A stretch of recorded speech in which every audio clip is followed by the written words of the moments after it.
Good afternoon, beautiful people. Happy Thursday from Missippo Drive here at the MisippBROS studio in Clayton. We got Chooch all the way in the mountains. Where are you at, Chooch?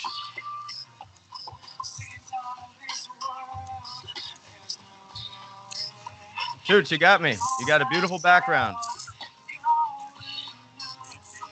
Chooch, you there? No, hear nothing. Well, the fans can hear you.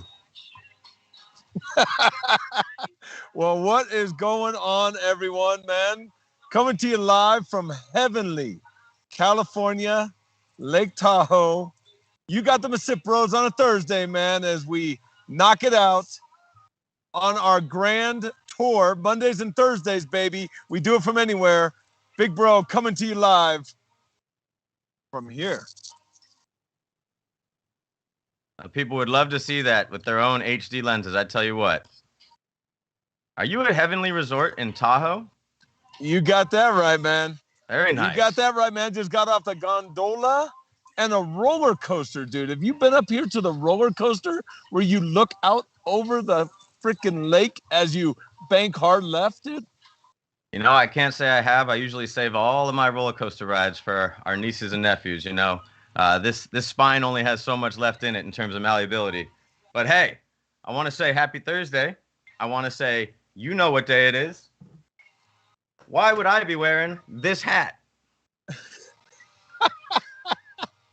Because it's Bobby Bonilla Day, baby. Yes. Every July 1st for the next 15 years, dude, is Bobby Bonilla Day. And why don't you tell them exactly why this man has the best contract in all of sports, dude? Oh, yeah. Well, for those that aren't familiar, his parents might say Happy Robert Martin Antonio Bonilla Day. But we know him. Nice. We know him as a former Marlin, former Met.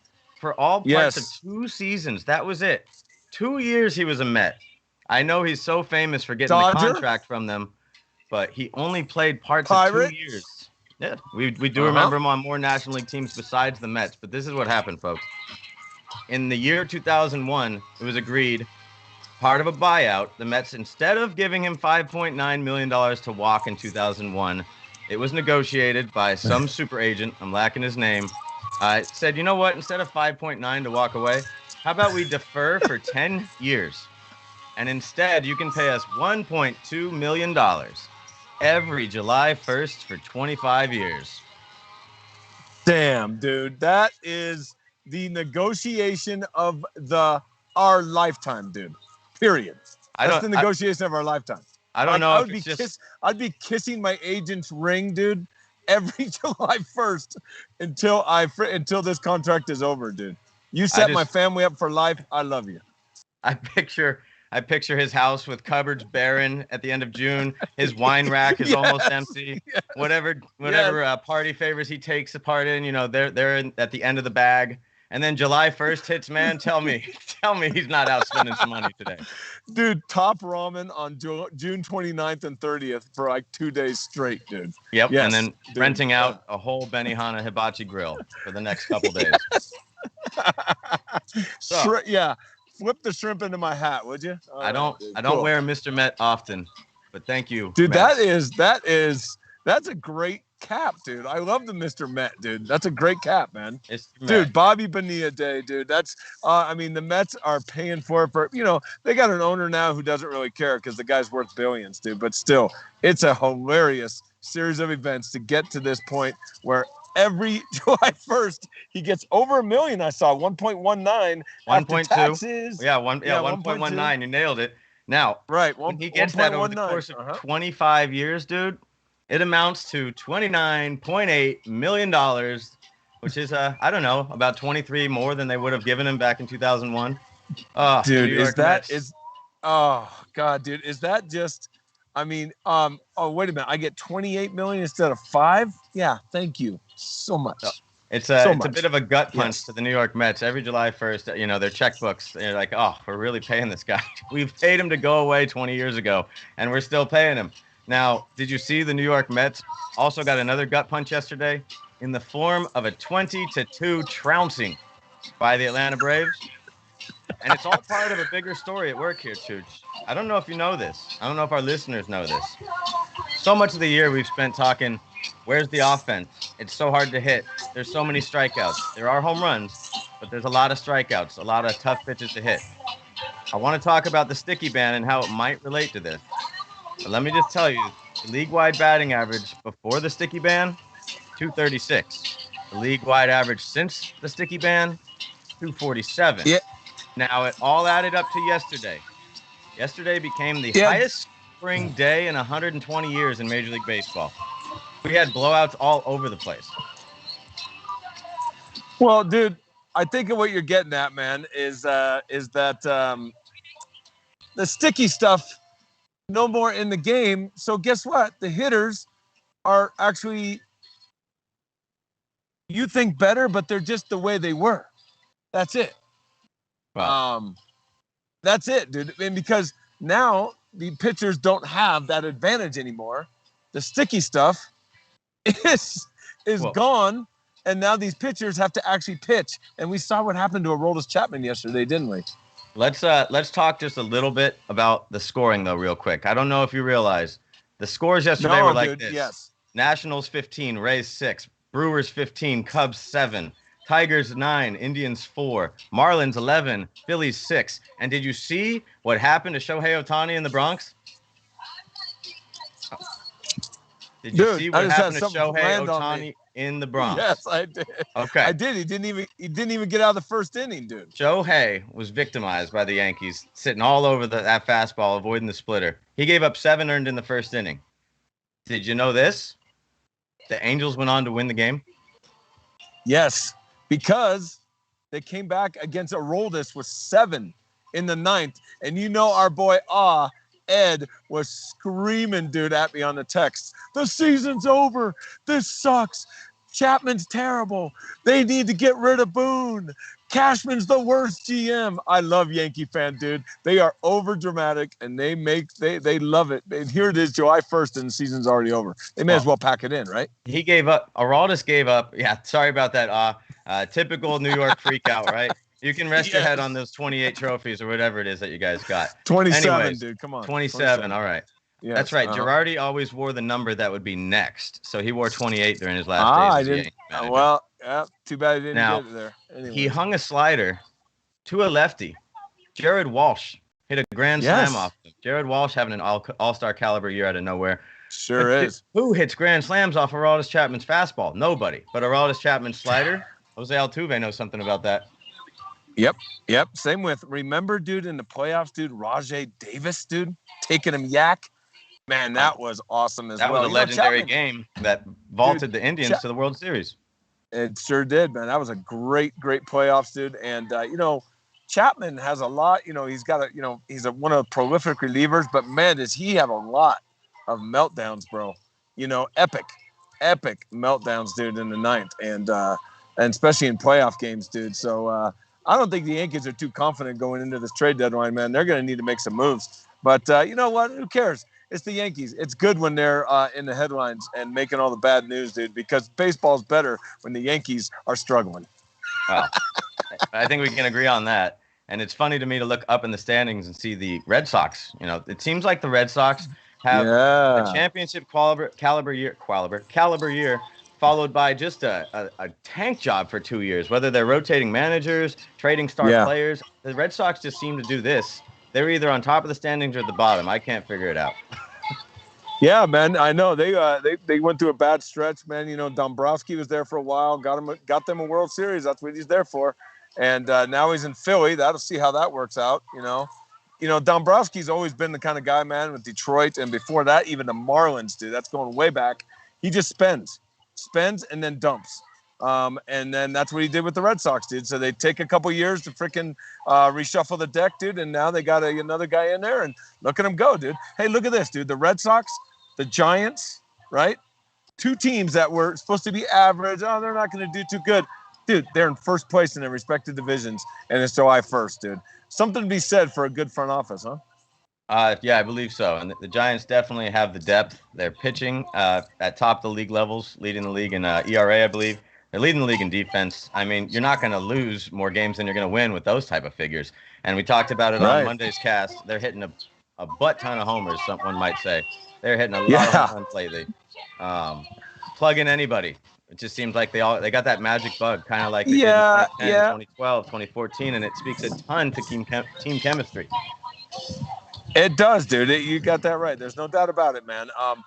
They still need something. They need an edge. You know, they've gotten this far, and I think you can only lean on, splits and platoons and great defense and pitching as long, half a year. It's a long year, man.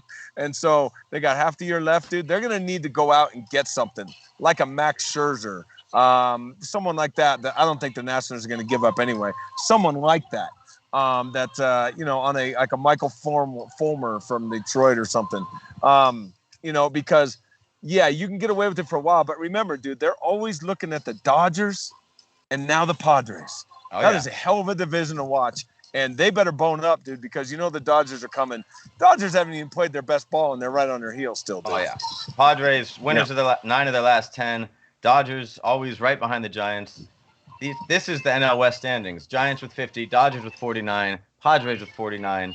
I'm going to give you the rest of the division leaders. Chooch, you highlight the most surprising one to you, and it could be the Giants. We also got the Brewers in first. We've got the Mets in first, but barely, the NL least. We've got Houston tied with the A's at the top. We've got Chicago White Sox and the Boston Red Sox also with 50. Wow, dude. See, that's tough, man. I mean, you can go. I mean, we already talked about I think the Red Sox are the biggest one right now. Have to be. Because you're thinking Yanks. You're thinking the Rays, dude, just went to the series last year. And you got, I don't know, man. It's Toronto's improved. But the Red Sox to me is the Giants are right up there. The Brew Crew, dude. No one talks about the Brew Crew ever.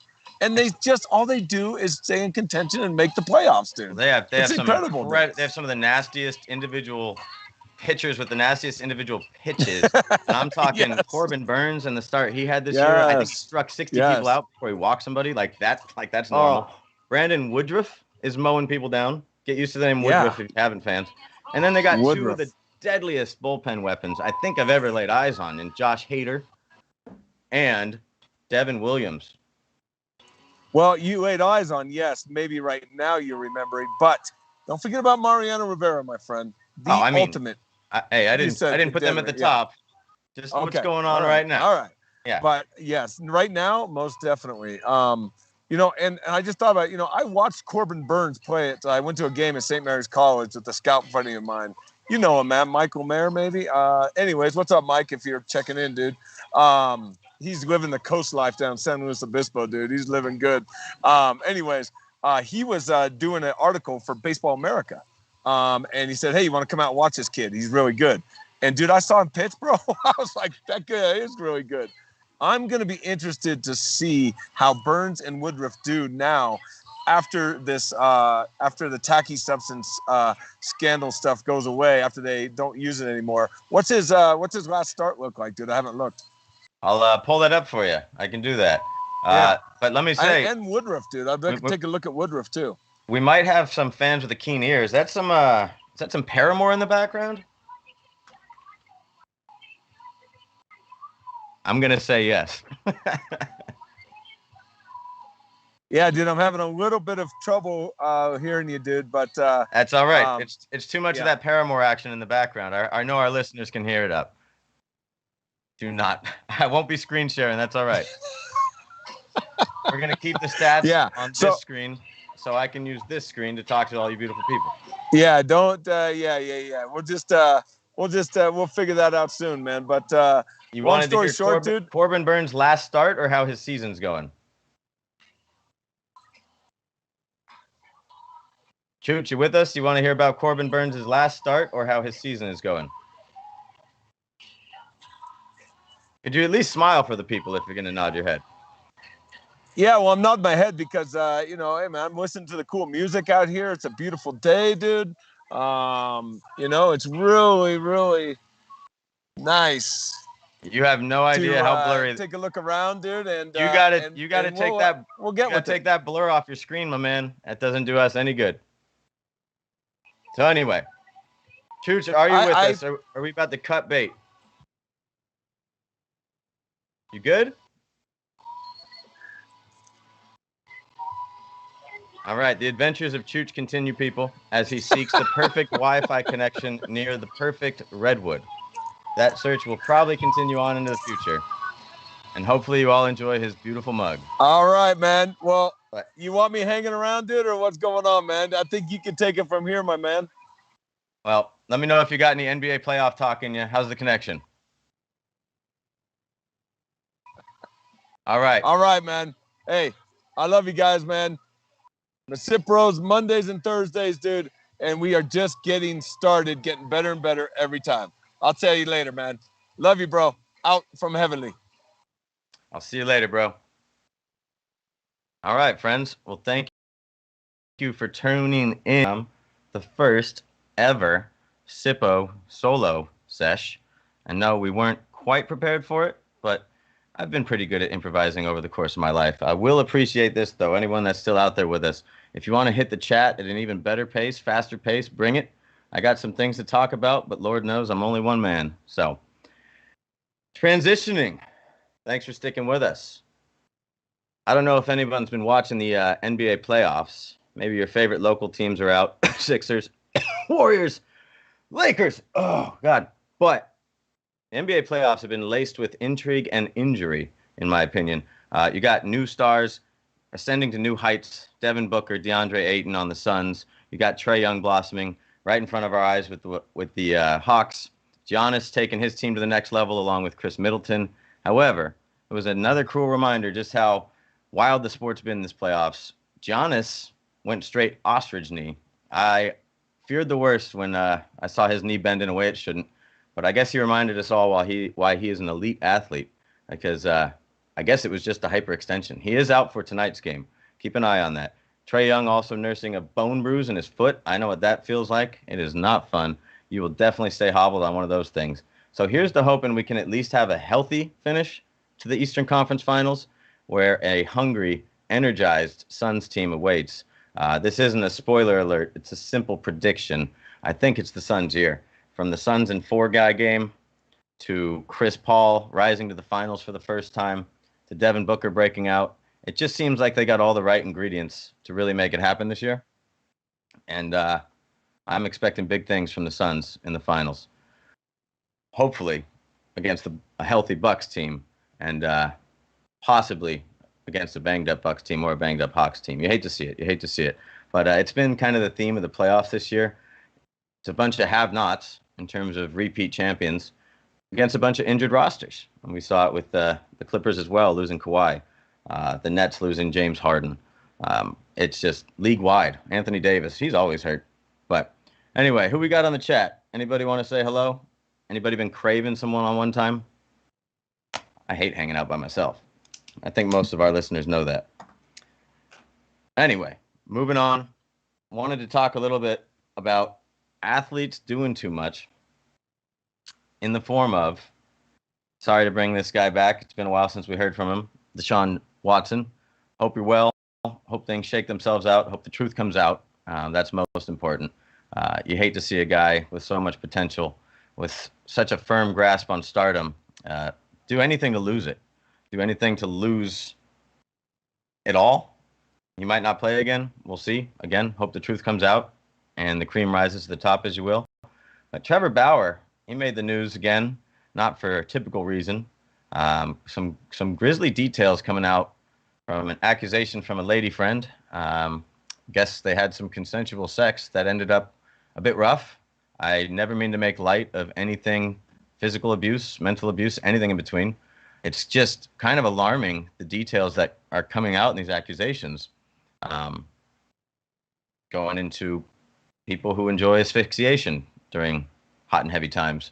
It's quite wild, and it's another reminder to me, how do you ever get caught up in this sort of drama if you're an athlete? Whether you're going to a massage parlor, you just got to act a certain way knowing people are coming for your crown. It's fun getting to the top, and then once you're there, people seemingly just want to knock you down. They'll take anything they can and run with it. One of the only squeaky clean careers I've seen at the top for 20 years long, Derek Jeter comes to mind. It's amazing that he played in the Bronx as long as he did and stayed entirely squeaky clean outside of a couple high-profile girlfriends. And thank you, Kay Cookin, Patrick Beverley. You're right. You saw it. He's a tenacious defender, and he might have a little bit of punk in him. Let the emotions get the best of him. I will say hats off to Pat Beverley. He did send Chris Paul an apology via Twitter. At least you could do that much. When you really bail yourself out of the game. Pat Beverley, one of the Clippers' most important players, whether you like him or not, you can't go losing your head in a big game. So thank you, Kay Cookin. You're absolutely right there. Again, Chris Paul, he's not looking back. I think he's going to continue on to the finals, banged up or not. I think we're going to all see Chris Paul net his first championship this fall. This summer. Forgive me. Anyway, athletes behaving badly, doing too much to lose, guys. Clean it up. We hate to hear any of your drama in the media, but Lord knows, today's world, there's always going to be more of that.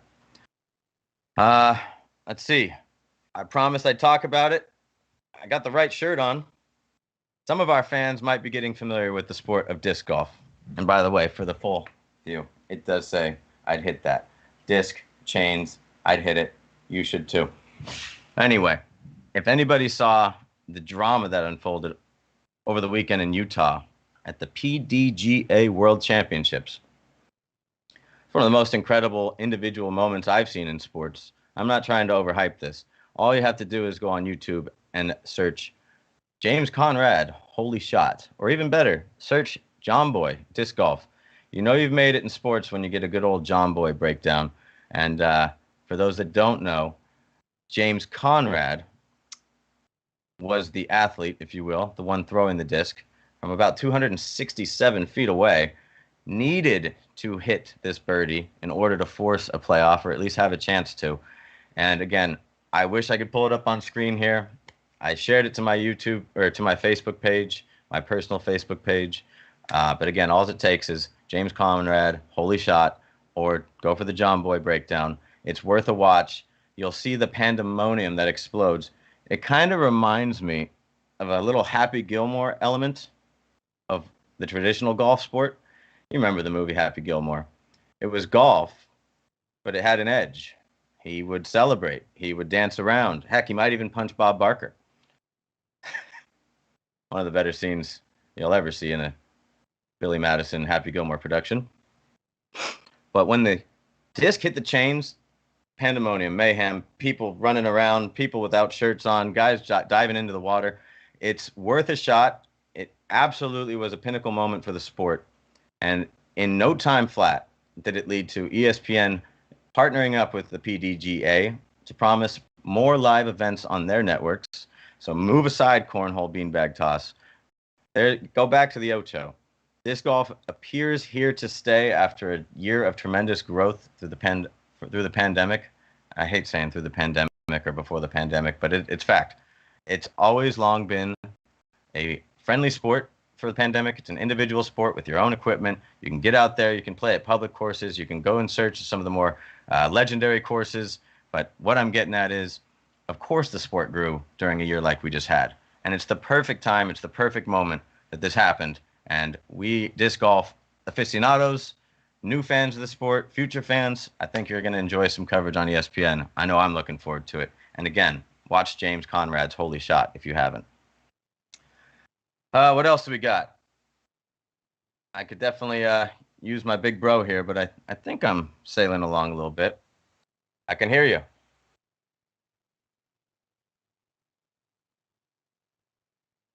Yes, I got it.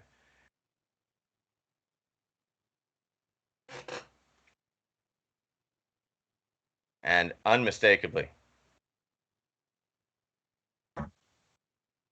Well, oh man. So we've talked on the show before about how the MLB could use a little bit of entertainment boost, less strikeouts, more action, just more things where the athletes can do athletic things. We're tired of walks, strikeouts, and home runs, right? And Bruce, our producer here, he showed me my first dose of banana ball yesterday. And while I've yet to see a full game played, while I've yet to partake myself, it looks quite interesting and quite fun. For those that don't know, the Savannah Bananas down in Georgia, they're a semi-pro baseball team that has invented their own brand of ball called Banana Ball. If any of our listeners are familiar with banana ball, before I dive into the rules here, please chime in. Send us something on the chat. And we'll be sure to show you, or excuse me, we'll be sure to tell you all about it. But breaks down to 9 rules. The first rule is every inning counts, meaning you outscore your team, the other team in 1 inning, the first inning, that's 1 point for that team. The other team outscores you in the second inning, that's a point for that team. Now, it's not an aggregate-based thing. You could score 5 runs in the first inning. The other team could only score 2 in the second inning. Whoever wins the inning wins the inning. It makes every inning matter, and it makes a comeback/walk-off moment possible in every inning.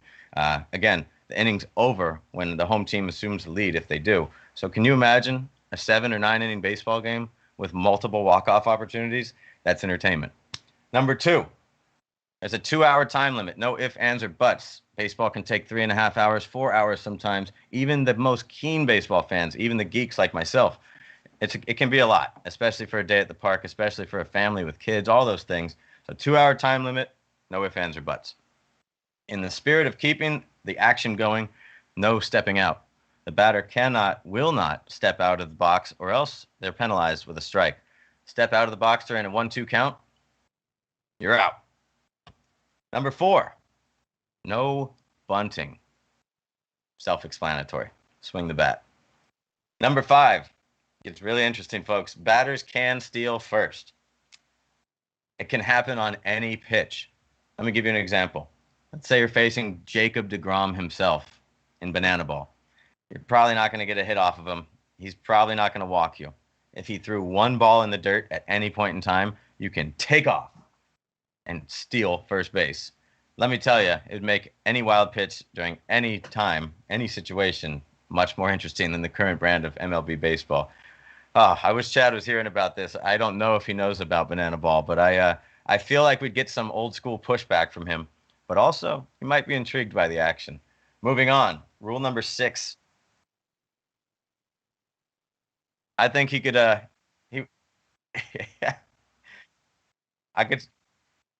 love it. I can't see it getting to the major league level anytime soon, but maybe one day. Rule number 6, no walks allowed. Somewhat self-explanatory, but here's the kicker of that. If there was 4 balls to be thrown, the batter can take off to first base, and heck, he can keep running beyond it to second base, third base, wherever he can get in the amount of time. Here's the catch. The catcher has to throw the ball around the horn to every infielder and then get to wherever the runner's trying to advance. It takes an actionless event like the walk, and it adds a whirling dervish of where's this going to go? And, oh, shit, we just threw it down the right field line. Now the guy's on third base. Great. Don't walk anybody. Number 7, probably my favorite rule. It's going to be in competition with rule number 9. Number 7, the one-on-one showdown. What happens in banana ball if the game were to go to extra innings? Or excuse me, if the game were to be tied after time limit expires? Well, I'll tell you. After 2-hour time limit, thank you. It heads to a one-on-one showdown tiebreaker. Basically, 1 hitter versus 1 pitcher. The pitcher has no defense behind him. It is him alone on the mound. He is aiming to, of course, get the batter out. Strikeout would probably be the best method for him, because here's what happens if that ball gets hit in play.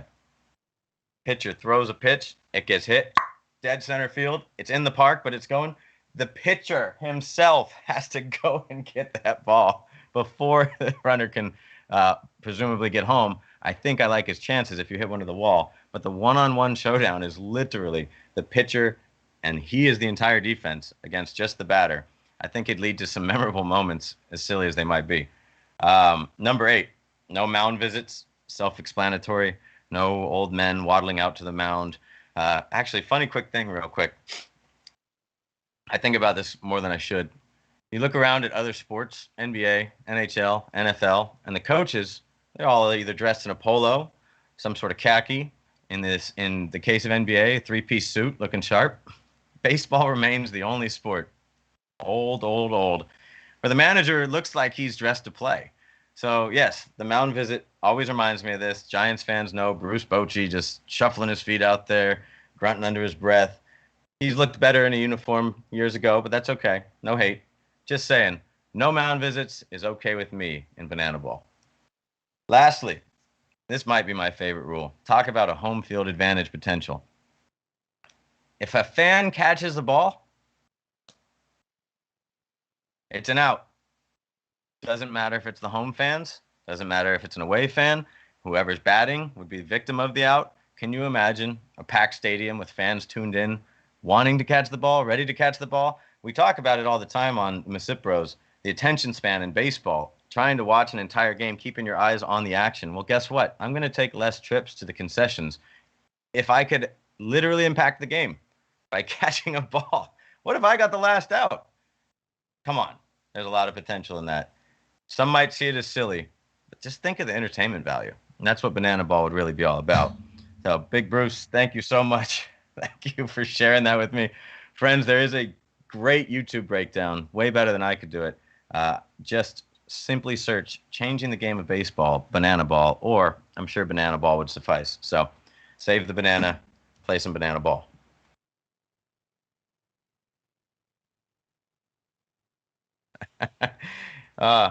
K. Cookin's a fan of one of the rules. K. Cookin, what was your favorite rule? The fan catch?